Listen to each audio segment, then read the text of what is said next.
but still on the subject of platonic friendships, yeah.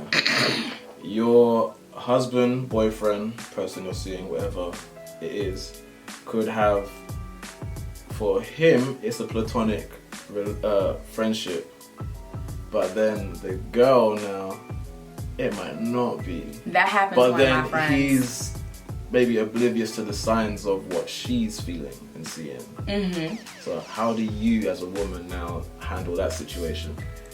I've never been in that situation. So hypothetically speaking, I think it's unrealistic to feel that like if you're with somebody, nobody else is gonna like them. Where I draw the line is just respect. So it's one thing if it's like, oh babe, she likes you and you're oblivious to the signs. It's another thing if it's like, she likes you and she's being disrespectful. Those are two different things. But then your significant other, his response now is, oh, it's not like that. We're just friends. We've always been like that. Because for him, they always have been like that. But he's just never seen the signs of, oh, she likes me. Like she might hug him too much or, touch him too much. But for him, it's not inappropriate because they've always been like that from the beginning. So for him, and again, like, so these are the moments, because there's always this thing about like, like, who's the problem with? Is the problem with the man or is the problem with the woman, right? Yeah. As my partner, if I tell you that something makes me feel uncomfortable, the first job, the first step is that you handle that. Because I'm not here to come in between your friendships the same way that you should not be here to come in between mine. So if, as my partner, I tell you that this makes me uncomfortable, then yes, it is your job to check that. Now, if you try to check it and it's ignored, or if you don't, I think if you don't check it, then that's the first issue for me. Like if I tell you to do something, not like, bossy, whatever. Yeah, not that bossy. But if I tell you to check it and you don't check it, I have no way of knowing that. I just can tell by this person's behavior when I'm around. So now the next step is that if this behavior that I have deemed inappropriate for someone who is in a relationship continues, then now I do have to have a conversation with that person. And it doesn't have to be aggressive, it doesn't have to be rude. It can literally just be like, hey, like, this is coming off a certain way to me. And maybe you don't notice it. What? Her response now. He's living for this. Her response, because I've been in this situation. Okay. Not like how you're saying it, but like a female friend, me and her, platonic friendship. Boyfriend doesn't like me because he thinks he sees something. I wouldn't even say he's insecure because from what I've seen, he seems very secure. But like he still will have those thoughts every now and then, like, oh, maybe it's a little something more. It could always be something more. You never know. So he came to me one time and told me like, yo, I don't see this as acceptable, And now my response is, but we've always been like that. Like it's been like that from day one. Like we never wanted to go further than friends, but we hug a lot. We like we're very passionate individuals, and we show that. And then he was like, oh yeah, but I still don't like it, X, Y, Z. Now my response, which the girl is now responding to you with, I was here before you, and I'll be here when you leave. Okay. So now how do you deal with that? How do I deal with that? Yeah. Because for me, that's fight and talk. I'm not gonna lie, that's fight and talk. But that was your response? Yeah, that was my response. So if a girl tells me, but I was basically like, I was here first, I'm gonna be here when you leave. Then now that confirms my feelings of you having inappropriate feelings. Like for me. Oh, for real? Yes. That. So one, that confirms those feelings. Two, people don't understand in that early stage how important it is. if the people I love are choosing to reject you, I'm either going to be isolated from people that I love, people who were here before you and who should be here long after you. I'm either going to be isolated from them or I'm going to be isolated from you. Because those two worlds are not meshing. They're not going together. There are women who choose their boyfriends over their friends time and time again. I'm not one of those people. So if I'm in a relationship with someone and your best friend does not respect our relationship, I'm gonna have to take that L for what it is, because I'm not gonna fight for someone who's not requiring that the people that they love treat me with respect. That's why I never understood all those movies about evil mother-in-laws and not getting along with the family. Why do you want to isolate someone that you love from people that they love? And vice versa. And why would you want to be isolated from a world that created them? I'm good. You know what? I'm good. Thank you. Because your feelings are that strong. If you can say to me, someone that he tells you that he loves or someone that he spent a lot of time with, like, if you can say that to me, oh, I was here before you and I'll be here after you, your feelings are set. There's no desire to have a relationship with me as the woman who could potentially be the mother of his children. There's no desire to have a relationship with me as the woman that he could possibly want to marry. That the desire for that relationship on your part is not there, which also means that as my partner, he didn't help you see my worth.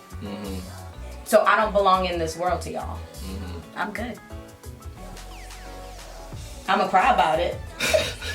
I'm gonna be hurt, but I'm good. That was a funny situation though. Yeah, and you're an asshole for saying that to him. I mean, I didn't say it to you. Oh, I didn't say it, but you did hear earlier on someone else's vlog. I'm a dickhead. Yeah, like, why would you say that to somebody? That's so mean. Because first things first, why are you coming to me and saying you see things that aren't there in the first place? Okay, but so here's, it's really about respect. And for him, but me, he could have had those conversations with her. I am respectful. Like, there's even friends have come to me and they're like, oh, my boyfriend doesn't like when we talk after certain hours. I'm like, okay, cool. I'll just talk to you like during the day. It's not a problem. But it's like, I would rather my friend come to me than the boyfriend come to me. But so that's the problem. No, but as a man, for a man to come to another man and be like, right, I don't like how you are with my girlfriend, to me, that's like, oh, so you're trying to dominate me now. Right. Is that what it is? That's the male ego thing. One. Nah, it's not male ego. It's not male ego. The fact that your friend, look, he's stuck on that. Ego infuriates Leos. They hate that word. Look. Yeah. All right. But she should have had those conversations with 100%. So the fact that she didn't, he doesn't know that she didn't. The same thing that I said. I'm like, if I tell you to have these conversations and you haven't, I have no way of knowing that. I can only go by the behaviors that continue. So that friend specifically, she hasn't told me that he's told her to come to me specifically and say XYZ, but she has told me on numerous occasions, like away from the boyfriend, she will say like, oh, he thinks we have something going on, he doesn't understand. Like, so she was stirring the pot, and I don't care if she see this. Yeah, she was stirring the pot, because why do I need to hint to you that my boyfriend is uncomfortable with something rather than just telling you as my friend? No, but that's the thing, like, we just talk like that. That's just how we talk. As someone who's in control of their own happiness, I think that oftentimes we can see most problems before they arise. Okay? So I have a male best friend. So you're saying you see problems before they arise. Then in my perspective, from now that you've said that, I see it as the reason as to why she was speaking to me about it, because she could see a problem arising and was basically dropping hints and warning without actually saying it. But so then that's cool, but if this is someone that you like, it's different if it's somebody that I talk to, right? And y'all know I hate that word, but if it's somebody that we're just casually dating, before we get to like the serious courting stage, before we are in a relationship, I'm gonna take a lot of your feelings with a grain of sand early on, because for me this is just a fun thing. That was not just a fun thing for her. This is her boyfriend, and you are one of her closest friends. If I'm aware, as people, right? But now I'm gonna really speak as a woman. As a woman, I'm aware of when another woman makes me feel uncomfortable. I'm aware when my partner feels uncomfortable, and I'm also aware when my friend feels uncomfortable. Not to say that you felt uncomfortable in this situation, but I'm saying that as a human being who is a nurturer first, who thinks with all of their emotions first, who is empathetic by nature, I can see the emotional tricklings of each dynamic, which means that as someone that I have great conversations with for years on end, if I can drop a hint that I think that this is not okay, that means that at some point he's either said something or hinted something, or I would hope that they have a relationship with enough of a communication for them to have had this conversation where he's like, yo, like, I don't like that. Like, y'all hug just a little bit too long. And she's like, oh, but that's just how we are, right? Because that's the natural response. It's gonna be, oh, that's just how we are. Okay, but I don't know, like, I kind of feel like if he had the opportunity, he would. Like, this is as basic of a conversation as it can go, right? So now, as my close friend, why would I not bring that back to you? Because literally 2 weeks ago, I went to a party with one of my best friends, Paul. And, you know, I meet the girl that he's dating now, and now, mind you, I've met like 3 girls over the course of 2 weeks and like 3 to 4 parties. So I already know the game. All the other girls were nice. So initially they're a little standoffish because it's like, oh, everybody always has that perception of like, are y'all really best friends? Like, what's the real backstory? But then I, as his best friend, I extend an open arms to say, you know, like, I'm not a threat. I'm happy to have you here. I hope that this works. Not verbatim, but just in my actions of being welcoming, right? And for men, it's different, so that's fine. With the other girl, she was extremely standoffish the entire night. Like, attitude. But not attitude towards me. Just like, I can tell that before you guys walked into the room that I was in, you were having a good time with him. So then even when I was leaving or whatever, I said bye to a couple of people, and then I started leaving. Paul was like, you know, like, don't do that. Like, you're not going to say bye to her. And I was like, I'm not going to hold you. She's been extremely, I was like, I extended conversation to her twice. She's been extremely standoffish. I'm past that age. I'm not overextending myself to somebody who's going to be around for 5 seconds. And and as a woman, again, we feel that energy. So those conversations are had between your best friends. And he goes, oh, damn, like, I'm gonna take note of that. So she could have had that conversation with you to put you in a position to be aware, so that when her man comes to you, you're less on guard.